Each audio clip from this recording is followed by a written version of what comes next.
In today's video, I'm going to teach you how to find your QuickBooks license number.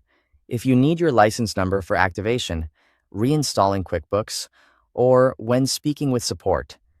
The good news is that it's usually very easy to locate right inside QuickBooks Desktop. I'll walk you through exactly where to look so you can find it quickly and avoid any confusion. To begin, open QuickBooks Desktop on your computer and sign into your company file. Make sure the file opens fully so you can access the main QuickBooks workspace.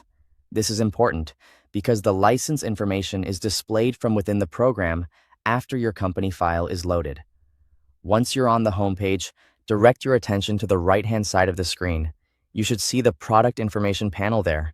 This area contains useful details about your QuickBooks setup, including version and registration-related information. Take a moment to scan through that panel carefully. In the product information panel, look for the field labeled license num.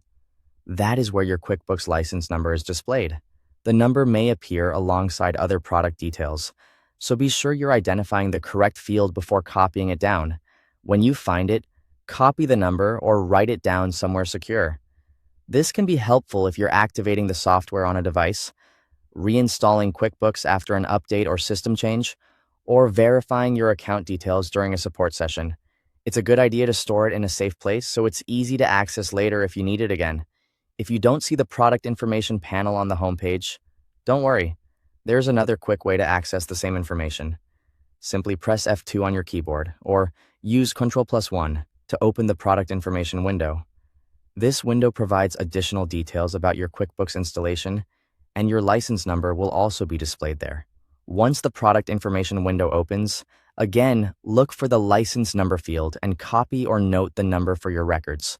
This method is especially useful if your layout looks different or if the panel on the home page isn't currently visible. That's all there is to it. Finding your QuickBooks license number only takes a moment once you know where to look. Thanks for watching.